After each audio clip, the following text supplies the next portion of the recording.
They called you strong, but they never asked what it cost you to survive. You didn't wake up one day and choose strength. You were cornered into it by silence, by disappointment, by people who should have protected you, but didn't. You didn't become strong because you wanted to. You became strong because being soft meant getting hurt again, and you were tired of bleeding quietly. People admire your strength, but no one ever wonders what broke you before you built that armor. This isn't about being brave. This is about being tired, but showing up anyway, even when no one noticed. Even when it hurt to keep going. You're not strong because it's easy for you.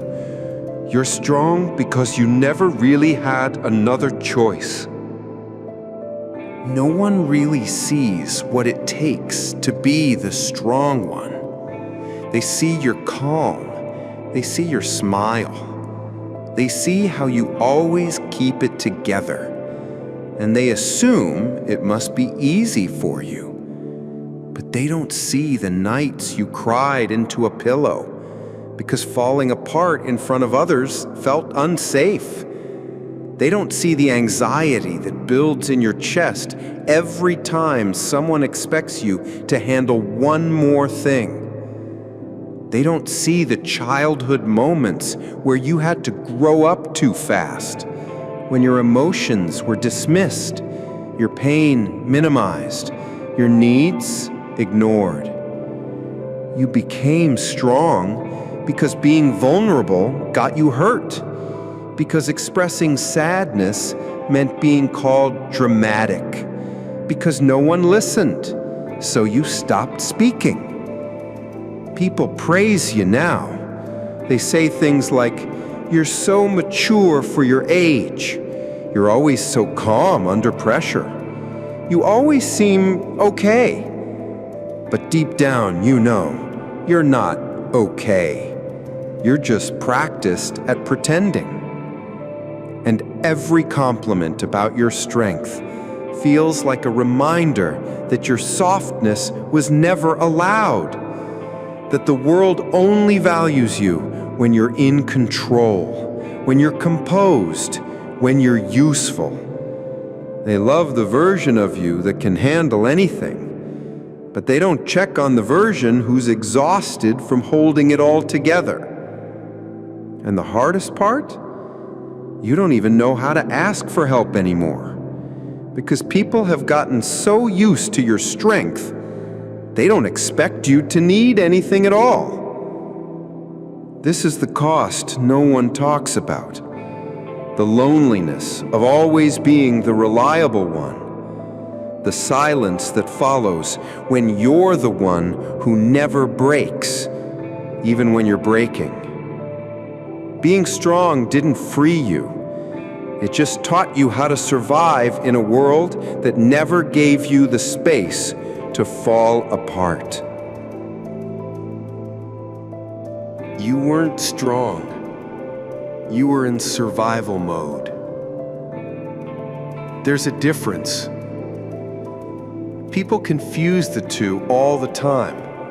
They look at how you kept going, how you smiled through it, how you never asked for anything, and they call it strength. But survival mode isn't strength, it's instinct. It's your body saying, "This isn't safe, but we can't stop." It's doing what you have to do because breaking down wasn't an option. You were never resilient in the way they think. You were just adapting to pain, to pressure, to disappointment. You learned to read moods like weather forecasts. You learned to fix problems before they exploded.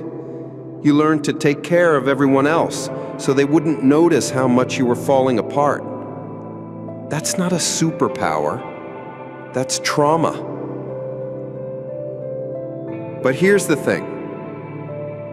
You got so good at surviving, you forgot what living actually feels like.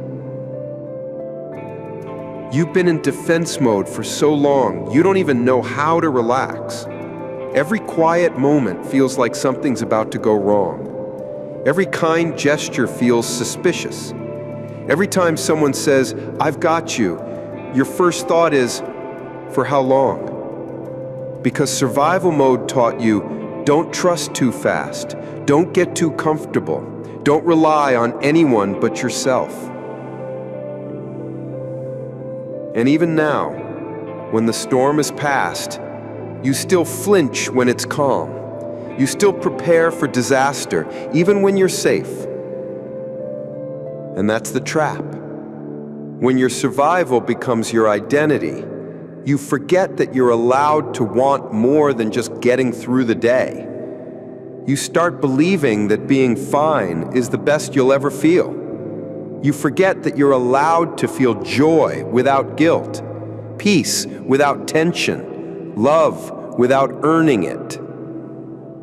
Survival mode kept you alive, but it was never meant to be where you stay. And the bravest thing you'll ever do is learn how to live again without the armor.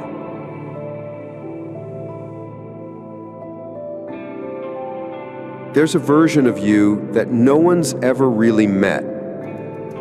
Not fully. They see your patience, your kindness, your ability to stay calm when things fall apart, but they don't see why you're like that. They don't see the mask or what it's been hiding. Because when you were younger, being soft wasn't safe. Being emotional meant being punished. Being honest meant being dismissed. So you built walls. You smiled when you wanted to cry. You stayed quiet when you were screaming inside. You kept peace even when your own world was in chaos. Not because you wanted to, but because you learned very early on that showing pain was dangerous. And now you're an adult, still carrying those survival habits, still wearing that perfectly crafted mask, still telling everyone, "I'm fine." You know how to read people. You know how to keep things light. You know how to make others feel safe, even when you feel anything but safe yourself. But no one really knows what it's like inside your mind. How loud it gets when you're alone. How much you overthink every word, every silence, every moment. No one sees how much you wish you could fall apart, but your nervous system won't let you, because it still thinks falling apart equals danger, equals rejection, equals pain. And the worst part? Sometimes you start believing the mask is who you are, that you're only lovable when you're easy, only worthy when you're composed, only safe when you're not a burden. But beneath that mask is a person who just wanted to be held, a child who never felt chosen, a soul that didn't want to be strong, just seen.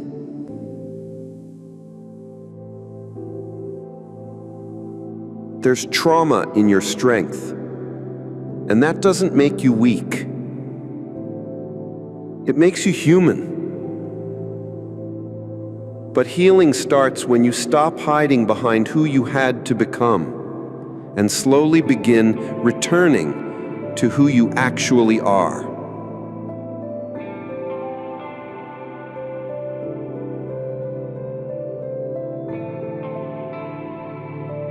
You've made it. You're functioning. You're even doing well on the outside. People come to you for advice. You're dependable. You're composed. You get things done. But still, it hurts. And you don't always know why. You're not in danger anymore. You're not in survival mode. You're not in that toxic environment.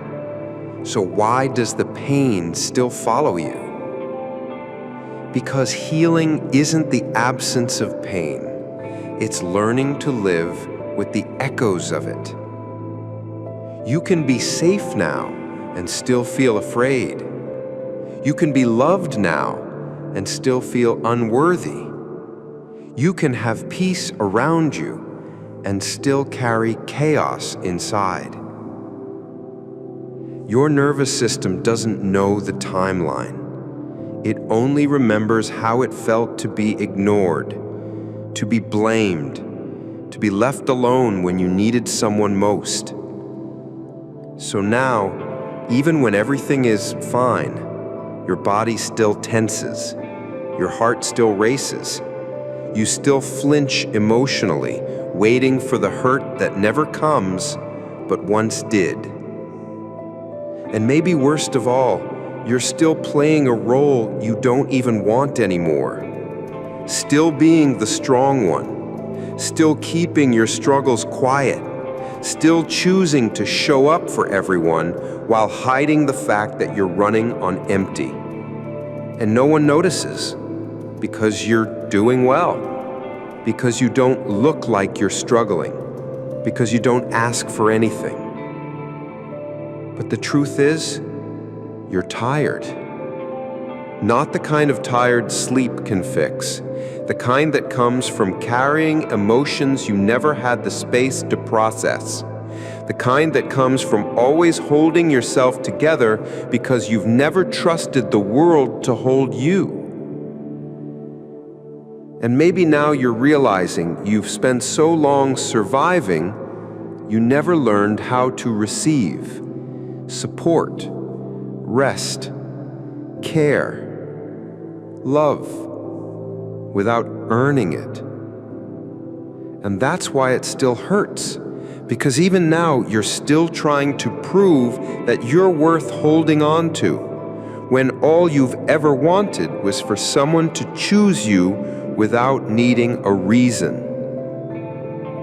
You've carried so much for so long. You've been the strong one, the calm one, the I got it one, even when your heart was breaking in places no one could see. And maybe you've been waiting for someone to come along and tell you, it's okay to stop. It's okay to let go. It's okay to be tired. It's okay to not have it all together. So here it is, the permission you've never been given. You don't have to be strong all the time. You're allowed to have moments of softness without guilt. You're allowed to fall apart without apology. You're allowed to be human without proving your worth. You don't have to keep performing strength just to be loved. You don't have to carry the weight of everyone else's peace while abandoning your own. You are allowed to rest, to breathe, to say, I need help, to say, I'm not okay.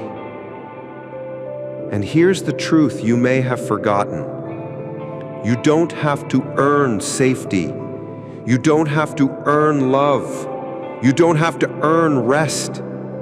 Your value was never meant to be measured by how well you hold it together when you're hurting.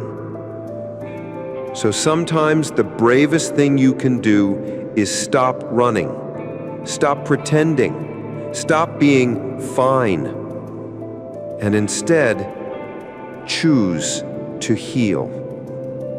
Not by pushing harder, but by softening, by releasing, by becoming more of who you are, not who the world demanded you become. You're not broken. You're not weak. You're just tired of being who you had to be to survive. And that's okay. Because now, you get to choose differently. You get to build a life where peace isn't a reward, it's a birthright. If this spoke to something inside you, that part of you that's been holding it together for far too long, you're not alone. There's a quiet kind of strength in those who carry pain no one sees. And if that's you, I see you. And I hope one day you let someone love the version of you that doesn't have to be strong all the time. Tell me in the comments, what's one thing you're finally ready to put down? Subscribe if you want more moments like this, where it's safe to feel everything you've been hiding.